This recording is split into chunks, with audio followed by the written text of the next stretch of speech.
పట్టణంలోని తెలుగుదేశం పార్టీ కార్యాలయంలో సుపరిపాలనలో తొలి అడుగు అనే నినాదంతో నిర్వహించిన సన్మాన కార్యక్రమం ఘనంగా జరిగింది. ఈ కార్యక్రమంలో కావలి నియోజకవర్గ ఎమ్మెల్యే కావ్య కృష్ణారెడ్డి పాల్గొని పార్టీకి పనిచేసిన ఉత్తమ కార్యకర్తలకు ప్రశంసా పత్రాలు అందజేశారు. ఈ సందర్భంగా ఎమ్మెల్యే కావ్య కృష్ణారెడ్డి మాట్లాడుతూ తెలుగుదేశం పార్టీ విజయాల వెనుక కార్యకర్తల అంకిత భావమే ప్రధాన శక్తిగా నిలిచిందన్నారు. పార్టీ కోసం పగలు రాత్రి తేడా లేకుండా కష్టపడ్డ ప్రతి కార్యకర్తకు ఈ గుర్తింపు చెందుతుందన్నారు.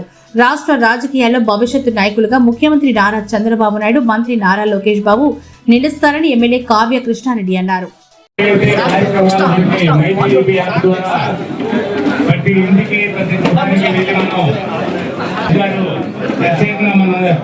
నాయకులకు పంపించినటువంటి అభినందన పత్రాలకి సుపరిపాలనలో తొలి అడుగు కార్యక్రమం ఇవన్నీ కూడా ఈ రోజు మనం డిస్ట్రిబ్యూట్ చేయడం జరిగింది. మన ప్రీతమ నాయకులు మన శాసనసభ్యులు దౌమాటి రెండవ క్లస్టర్ త్రివేది ప్రసాద్ గారు.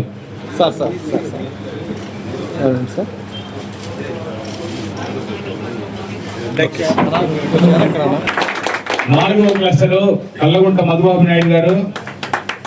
నాలుగవ క్లస్టర్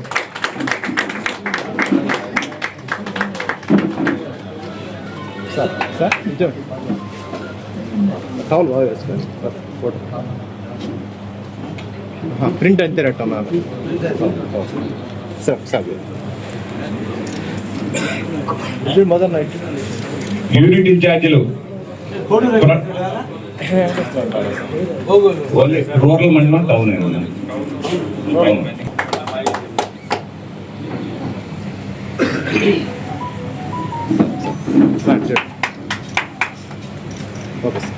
వెనకంటి అనిల్ బాబు గారు.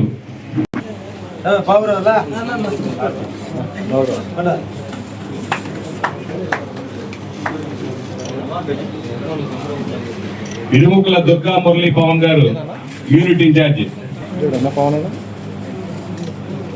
Unit incharge Kathavarthi Srinivasulu garu.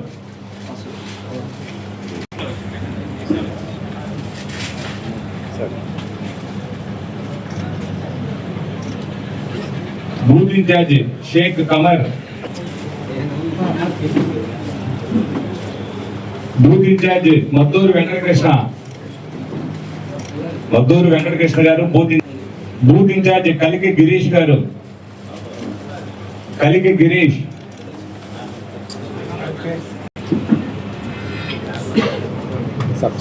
Booth incharge Malendri Nelapati Malendri garu. Lakshmana Pawan Kumar గారు. 79 బూత్ ఇన్ఛార్జ్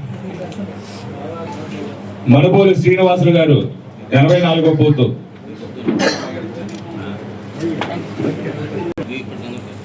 రావిదవతల వెంకటేశ్వర్లు గారు 132 బూత్ ఇన్ఛార్జి.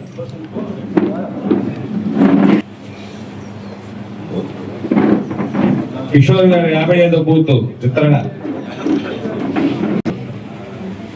137 booth incharge.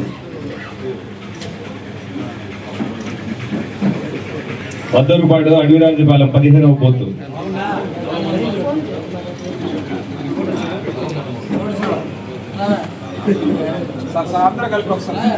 అయిపోయిందా? షేక్ కాళేశా గారు 109.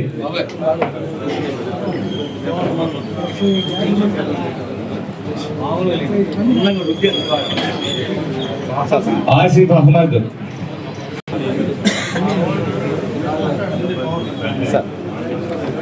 Asif Ahmed 97 booth incharge. రామ్మోహన్ రావు గారు. రెండనా వదలకన్నా రెండే.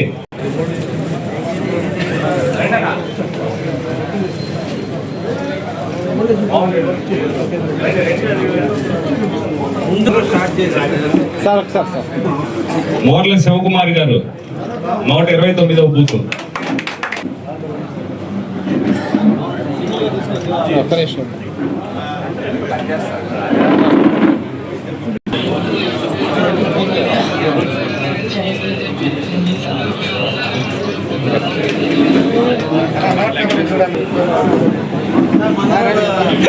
దగ్గరండి అన్న ఒకసారి అందరు చూడండి.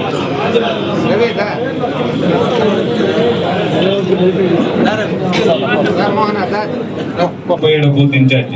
ఒకసారి చూడండి అందరూ ఒకసారి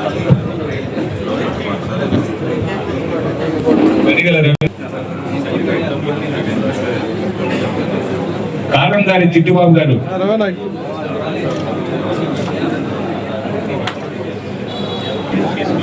గంపాని సతీష్ కుమార్ గారు, గంపాని సతీష్ కుమార్ గారు 123 బూత్.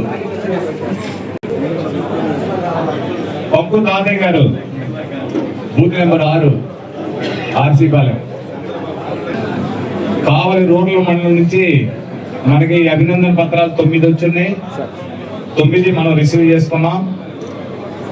ఈరోజు పిలిచిన వాళ్ళలో ఎవరైనా పార్టీ ఆఫీస్ నుంచి వారందరికీ కూడా ఉత్తమ కార్యకర్తలుగా సుపరిపాలనలో తొలిగడుగు కార్యక్రమంలో భాగంగా వారందరికీ కూడా మెమోటోస్ పంపిస్తున్నారు. ఇప్పుడు మన ప్రియతమ నాయకులు కృష్ణారెడ్డి గారి చేతులు వెదకుండా అవి వారికి అందజేయబడితే ఈ కార్యక్రమాన్ని ఉద్దేశించి మాట్లాడవలసిందిగా మన ప్రియతమ నాయకులు కావలి నియోజకవర్గ శాసనసభ్యులు కృష్ణారెడ్డి గారిని మాట్లాడవలసిందిగా కోరుతున్నాం. వయసులో మన కోసం, మన పార్టీ భవిష్యత్తు కోసం, మనందరి జీవితాలు వెలుగులు నింపడం కోసం, ఆంధ్రప్రదేశ్ ప్రగతి కోసం, ఆంధ్రప్రదేశ్ అభివృద్ధి కోసం, భావి భారత పౌరులందరినీ తీర్చిదిద్దడం కోసం 75 సంవత్సరాల వయసులో ఈ రోజు ఈ రాష్ట్రం కోసం అకుంఠిత దీక్షతో తాను కష్టపడుతూ తాను ఒక్కడు చాలనని తన తనయుడైనటువంటి శ్రీ నారా లోకేష్ బాబు గారిని చిన్న వయసు 43 సంవత్సరాల వయసులో ఆనందంగా ఎంజాయ్ చేయాల్సినటువంటి వయసులో ఈ రాష్ట్రానికి అంకితం చేసి తనతో పాటు తన తనయుడిని కూడా నడిపిస్తూ ఆంధ్రప్రదేశ్ ప్రజలు 2 కళ్ళల్లో చూసుకుంటున్నటువంటి ఆ కుటుంబాన్ని మనందరూ కూడా మర్చిపోకుండా తెలుగుదేశం పేరలో మనందరూ కూడా కృతజ్ఞత బద్దులుగా ఉండాలని మనసారా కోరుకుంటూ ఈ రోజు 134 మందికి ఈ అప్రిషియేషన్ వచ్చినందుకు నేను అందరికీ ధన్యవాదాలు చెప్తున్నా. 12 మంది క్లస్టర్స్కి, 50 మంది యూనిట్ ఇన్ఛార్జీలకి, అదేవిధంగా 314 మంది బిఎల్ఏలకి అందరికీ ధన్యవాదాలు తెలియజేస్తూ దీంట్లో చిన్న తెలివిగల వాళ్ళు రాజ్కుమార్ చౌదరి, మధుబాబు నాయుడు అందరూ బిఎల్ఏలు ఫోటోలు దిగినారు. వీళ్ళు ఫోటోలు దిగారు, వాళ్ళేమో కెమెరామెన్ గా మిగిలిపోయారు. కాబట్టి ఈ వల్ల మీకు అందరికి రాలేదు. రాబోయే కాలంలో మీరు కూడా ఫోటోలు దిగి మీ ఫోటోలు మైటీడీపీలో పెట్టుకునే విధంగా చేయండి అని చెప్పి ఈ సందర్భంగా అందరినీ కూడా కోరుకుంటూ అందరికీ ధన్యవాదాలు తెలియజేస్తున్నాను. అదేవిధంగా ఇక్కడ విచ్చేసినటువంటి తెలుగుదేశం కుటుంబ సభ్యులందరికీ రాబోయేటువంటి నూతన సంవత్సర శుభాకాంక్షలు తెలియజేస్తూ మన భవిష్యత్తు నాయకుడు, ఆంధ్రప్రదేశ్ రాష్ట్ర ప్రజల ఆశా జ్యోతి, భావితరాలకి నాయకత్వం వహించబోతున్నటువంటి మన యువ నాయకుడు శ్రీ నారా లోకేష్ బాబు గారు ఒక వినూతనమైనటువంటి కార్యక్రమాలు శ్రీకారం చుడుతూ తన యొక్క రాజకీయ పరిపక్వత, రాజకీయ బృందరత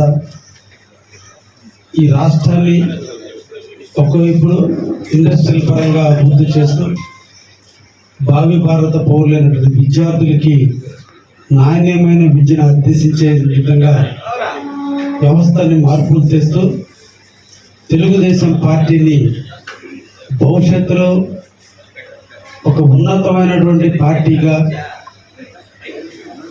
రాక్షస పాలన అంతమొందించినటువంటి నిన్నటి ఎన్నికలకు ధీటుగా 2029లో ఈ రాష్ట్రంలో మళ్ళా తెలుగుదేశం గెలిచే విధంగా అడుగులు వేస్తూ అందరినీ నడిపిస్తూ మనందరికీ మార్గదర్శిగా ఉంటూ ఈ రోజున మన నాయకుడు అయినటువంటి నారా లోకేష్ బాబు గారు దేశ చరిత్రలో ఏ పొలిటికల్ పార్టీకి లేనటువంటి నెట్వర్క్, కోటి సభ్యత్వాలు తీసుకున్నటువంటి వైనం, తెలుగుదేశం కార్యకర్తలు ఏదైనా ఇబ్బందికరమైన పరిస్థితులు ఎదుర్కొంటే వాళ్ళకి ఆర్థిక సహాయం, కుటుంబాన్ని కోల్పోతే పిల్లలకి విద్య, అనుకోని పరిస్థితుల్లో యాక్సిడెంట్లు జరిగితే 5 లక్షల రూపాయల ఆర్థిక సహాయం, ఒకవైపున కార్యకర్తలు అందరినీ కూడా కాపాడుకుంటూ పార్టీ అనేది తల్లి లాంటిది,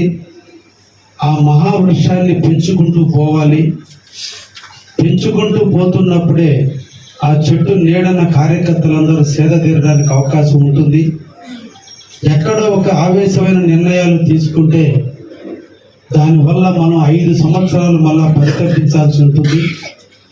కాబట్టి ఎక్కడ కూడా ఆవేశాలకు తావు ఇవ్వకుండా ఆలోచనాత్మకమైనటువంటి నిర్ణయాలు తీసుకుంటూ ఒక పరిణితి చెందినటువంటి ఒక గొప్ప నాయకుడిగా అటువైపున తాతని ఇటువైపున తండ్రిని తలపిస్తూ ఈరోజు నూతన శకానికి నాంది పలుకుతున్న తరుణంలో ఆంధ్రప్రదేశ్లో మన తెలుగుదేశం పార్టీలో కార్యవర్గ సభ్యులతో పాటు ఉన్నటువంటి పార్టీయే కాదు, ఇంకొక కొత్త దానికి నాంది పలకాలనేటువంటి ఉద్దేశంతో క్యూబ్ అనేటువంటి ఒక కొత్త కాన్సెప్ట్ని తీసుకొచ్చి బూత్ లెవెల్ దగ్గర నుంచి గ్రాస్ రూట్లో ఉండే బూత్ లెవెల్ దగ్గర నుంచి బూత్ లెవెల్కి అధ్యక్షుడితో పాటు కార్యనిర్వాహక సభ్యులందరూ ఉంటారు. కానీ ఒక డెడికేటెడ్గా ఓటర్ లిస్టు అధ్యయనం కానించి ఓటర్ల యొక్క మనోగతాల కానించి ఓటర్ల యొక్క మార్పులు కానించి అన్నీ తెలుసుకునేదానికి బిఎల్ఏతో స్టార్ట్ అయినటువంటి ఈ క్యూబ్ సిస్టమ్ కొద్దిమంది బిఎల్ఏల మీద ఒక యూనిట్ ఇన్ఛార్జీలు గాను, యూనిట్ ఇన్ఛార్జీలు అందరి మీద క్లస్టర్స్ గాను 3 స్టేజీల్లో ఈ రోజున క్యూబ్ని డిజైన్ చేసి నిన్నటి జరిగిన ఎన్నికలలో దాన్ని ప్రవేశపెడితే దాని ఫలితాలు 175 సీట్లకి 164 సీట్లు వచ్చినాయి అంటే అది లోకేష్ గారి యొక్క పరిపూర్ణమైనటువంటి ఆలోచనకి అర్థం పడుతుందనే విషయాన్ని మీకు తెలియజేస్తున్నా. అయితే ఈ కార్యక్రమాన్ని నిర్వహించేటువంటి పరిస్థితుల్లో వాళ్ళని ప్రోత్సహించాలి, వాళ్ళకి ధైర్యాన్ని ఇవ్వాలి, వాళ్ళని ఎంకరేజ్ చేయాలి, వాళ్ళని గుర్తించాల్సినటువంటి అవసరం ఉంది. నాయకులు సీనియర్ నాయకులు అందరూ కూడా జూనియర్ నాయకుల్ని ఎక్కిరానికున్నటువంటి తరుణం, 2 వర్గాలుగా విడిపోతున్నటువంటి పరిస్థితి. నాయకులు పనిచేస్తుంటే ఎవరైనా కింద కార్యకర్త లెవెల్లో పనిచేస్తుంటే మేము ఇంతకంటే ఎక్కువ చేసి అలసిపోయి కొంచెం ఆకుండా అయినటువంటి పరిస్థితులు వస్తుంటే ఈ కార్యనిర్వాహక సభ్యులకు సంబంధం లేకుండా క్యూబులు తీసుకొచ్చి ఎవరు యాక్టివ్గా పనిచేస్తున్నారో వాళ్ళందరికీ పార్టీలో సముచితమైన గౌరవము గుర్తింపు ఉంటుందని దానికి నాంది పలుకుతూ ఈ రోజున తెలుగుదేశం బాడీకి సంబంధించిన వ్యక్తులు కాకుండా క్యూబ్లో ఉన్నటువంటి వ్యక్తుల మీదనే ఎక్కువ ఫోకస్ పెట్టి నిరంతరం వీళ్ళందరూ కూడా వార్డుల్లో ఆ బూత్లో ఉన్నటువంటి ఓటర్ లిస్టు పరిశీలించడం కానించి నిన్నటి రోజున జరిగినటువంటి సుపరిపాలనలో తొలి అడిగినటువంటి కార్యక్రమాన్ని మన ప్రభుత్వం చేపట్టితే